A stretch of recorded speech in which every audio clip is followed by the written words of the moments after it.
Many of you know I did the big NFL study when the NFL was sort of struggling with traumatic brain injury and football. But I just saw so much pain in retired players' families that I knew I had to do something. But we're not talking football tonight. It's not a big topic for us. We're going to talk about grief and loss.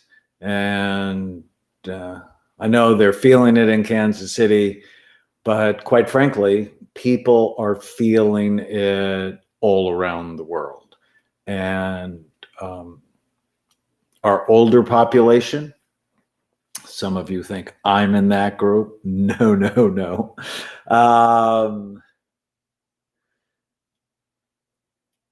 Our older population is suffering more than I can remember them ever suffering because of the isolation and the loneliness. And the younger population is suffering more than ever. In my house, I have an 11-year-old, almost 16-year-old, and a 17-year-old. And last year, this year, they've lost a lot. And it's critical to know how to deal with it. I was on Headline News today, CNN Headline News. I was really fun with my friend Lynn Smith. We were talking about my new book, Your Brain is Always Listening. It is coming out March 2nd. And in the book, I talk about what your brain is always listening to. And I use the metaphor of dragons. The first section is dragons from the past that still breathe fire on your emotional brain. And we've talked about a herd of dragons so far. But tonight, we're going to talk about the one that just bites people so often, and that is the grief and loss dragon. All the dragons, I had an artist render them for me. And it's more complicated than most people think. I mean, yes, when I lost my dad last May, partly because of COVID, I mean, there was just such sadness associated with that. And that's what people often think when they think of grief, that you lose a spouse or a parent or a child or a loved one. But there are three big categories to grief. You lose someone important, like death or a separation or a divorce or a breakup or a friend or a peer group, a partner that has dementia, they don't recognize you anymore. You lose children. Now, the worst thing is losing a child to death. But when you have an empty nest, that's a loss. And so many patients that I've treated over the years, I mean, they actually can get depressed when they experience that loss. And Tana, my wife, is just a great mother. She has been a great mother. And one of the reasons I think she's great is she caused Chloe to be very independent. And she doesn't need her as much at 17. And that's sort of the point. I mean, that's what you want to do. But I could just see the sadness and the grief. You might lose something important. So the first category is someone important. The second one is something important, such as your health. So women with breast cancer who've had a mastectomy. I was an Army psychiatrist for a long time. If someone lost a limb, a job, finances, even a beloved pet, I have seen severe grief reactions. And, it's like, well, why? It's like, my dog Aslan loves me virtually no matter what. I can't say that about anybody else in my life. And so having that kind of love and attachment is so important. So someone important, something important, or you lose the attachment to an idea, to what could have been, to your identity, such as with retirement, or you lose a loved one to an addiction, or if you have a handicapped child, that you had this hope for your relationship with this child, and it just takes a complete right turn. I also see this a lot with the athletes and musicians and actors and actresses that I've seen, that they lose the trajectory of going toward a goal. And if they don't make new goals, they often get lost in themselves. And what can trigger grief and loss? Any reminder of the loss, a sight, a song, a routine, making coffee in the morning, an anniversary, anything. Today's Sunday. Sundays often trigger loss for me because for the last 5 years, virtually every Sunday, I went over to my dad's house and he and I worked out together. We lift weights, and he was almost 91 when he died. He could do a plank longer than I could. It was irritating. I mean, seriously irritating. I'd like go, let's do a minute. And he'd go, let's do 2. I'm like, okay. He goes, let's do 4. And I'm like, oh no. He could do a 6-minute plank at 90. It's pretty weird, actually. But every Sunday, or every time I do a plank, I think of him. And early on, it was a lot of pain for me. And so how do we react when we experience grief and loss, or when the grief and loss dragon breathes fire on our emotional brain?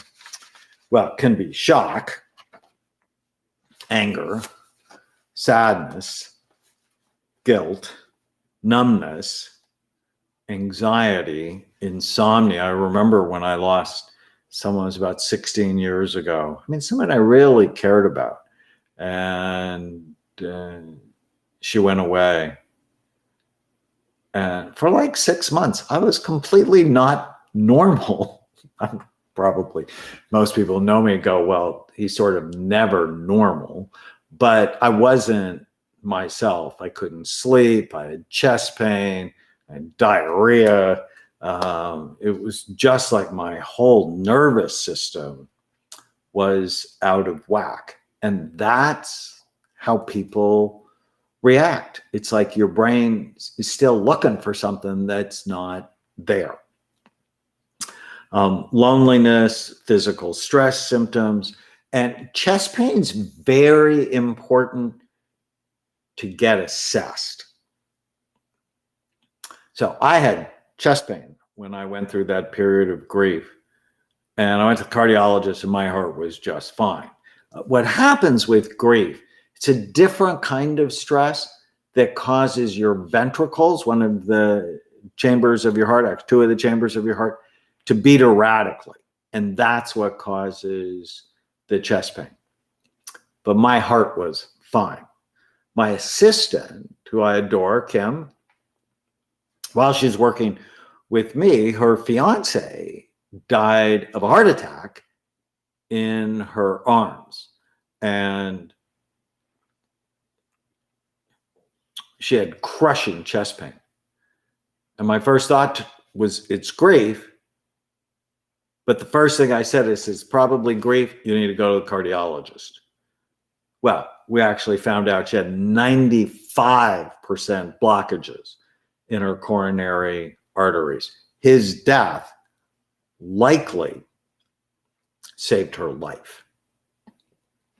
And so if you get chest pain, it's really important to get it assessed.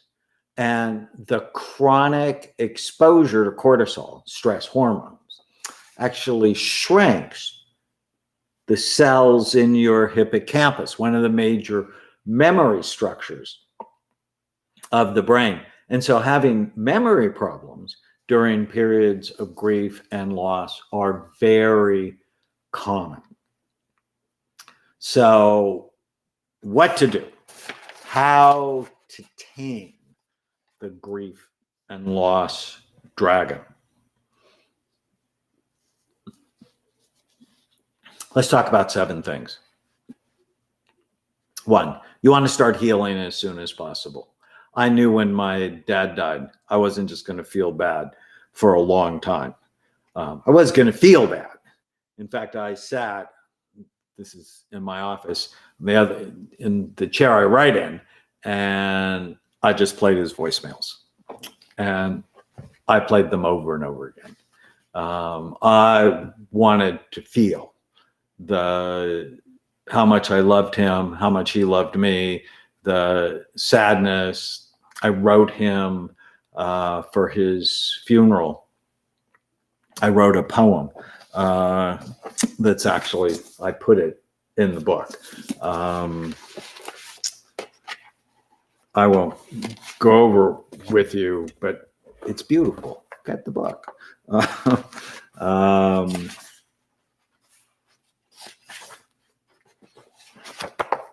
So start as soon as possible, number 1. Number 2, brain health, right? I'm already talking to you about how stress chemicals can damage your brain. You need to get on a brain healthy program. Too often people are feeling bad.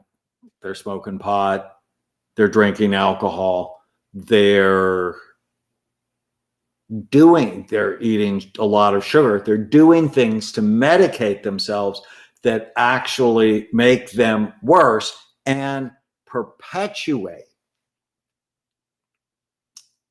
the problem. And I sent a note to my team today about Tom Brady. So, Tom Brady, greatest of all time, quarterback, 10th Super Bowl, just won his 7th Super Bowl or something crazy. Not a fan of football, but I'm a huge fan of Tom Brady. Because if you actually look at his routine, the New York Post did a headline story of his insane routine. He's basically a brain warrior. He does everything right except football. And that's why, despite being 43, he is still the best quarterback in football. I mean, it's crazy, right? So if you're going to be in a stressful environment, step number 2 is get your brain right. Do the things, focus on exercising, eating right, taking your supplements, new learning. Do not give yourself permission to get off track. I have a great story that I've put in one of my books, Use Your Brain to Change Your Age, about Chris, who lost her 12-year-old daughter, Sammy, to bone cancer, and then just felt terrible and got depressed, started drinking too much, ate the wrong food, went from 130 pounds to 200 pounds. And on the 2-year anniversary of Sammy's death, she was going to kill herself. And then she saw me on TV, and I was talking about brain health, and she said, well, I'll get his book, and if it's a bad book, I'll kill myself tomorrow. She actually told me that. It just horrified me. And but she realized she was doing all the wrong things. So she stopped drinking, she stopped eating bad food, she got on her tennis shoes, she started walking, then she started running, and over the next year got down to her normal weight, felt better. Of course she's always going to miss Sammy. Of course I'm always going to miss my dad. But hurting myself isn't helping anybody. Step 3, fix sleep first. So important. If you don't sleep right, you won't grieve right. If you don't sleep right, you won't think right. If you don't sleep right, you won't make the right decisions. And really take some time and focus on getting the sleep you need. And that does not mean Ambien. That is not a good strategy. Hypnosis, meditation, BrainMD makes something called Put Me to Sleep. We also have restful sleep. There are supplements that can help: magnesium, theanine, GABA, a little bit of melatonin, not a lot, a little bit of melatonin. Number 4 is journal. What happened if you're having trouble getting beyond grief? There's research that says just writing about it 15 minutes a day after a couple of weeks, significant improvement. The idea is do something. Number 5, be on an alert for an ant infestation. Those of you who follow my work, I talk about automatic negative thoughts, the thoughts that come into your mind automatically and ruin your day. And your brain is always listening. There's a big chapter on how to kill the ants that are feeding the dragons. Here's the exercise. Whenever you feel sad or mad or nervous or out of control, write down what you're thinking. And then ask yourself, is it true? Can I absolutely know if it's true? So helpful. 6 is deal with the triggers. Be on guard for them. And when they come, let the feeling wash over you and then change it. You don't have to stay in sadness. And I have a new course coming out called Overcoming Anxiety, Depression, Trauma, and Grief, and talk about my friend Joseph McClendon, who has a 4-step process to break bad feelings quickly. Practice feeling bad. Like, go to the darkness. I feel the sadness over my dad. And then say, stop. I mean, once you've dealt with it, but you don't, I call it interrupting unnecessary unhappy moments. Say, stop. Stand up, take a breath, gives you some space, and then replace it with a happy moment. Like after I did one of my shows, my dad called me and said he was proud of me. And that was not a common thing. As accomplished as I am, expressing love was sort of rare. But I cherish that. I hold on to that. And then celebrate. It's like, yes, I don't have to feel bad. I can interrupt unnecessary, unhappy moments. Keep your memory balanced. Too often when we lose someone or something, we over-idealize them. I saw my grandmother do this to my grandfather. I loved my grandfather. I was named after him. He was my best friend when I was growing up. He was a candy maker. I mean, I was attached. But my grandmother was sort of mean to him. I wasn't a fan of her. And when my grandfather died, she just went on and on about how wonderful he was and how much she missed him. And I'm like, you want to keep it balanced. And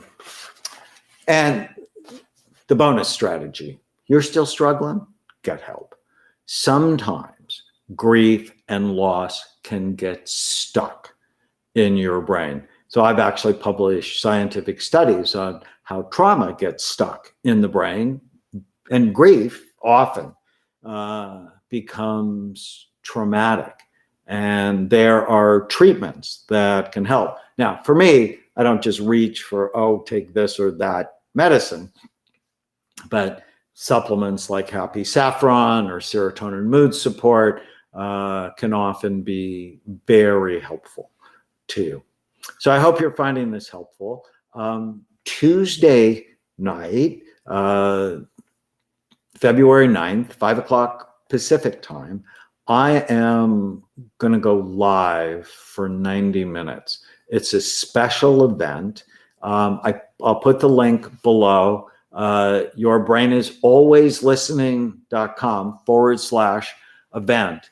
And I'm going to take a deep dive into not only the dragons from the past, but the dragons as it relates to relationships and addictions and bad habits.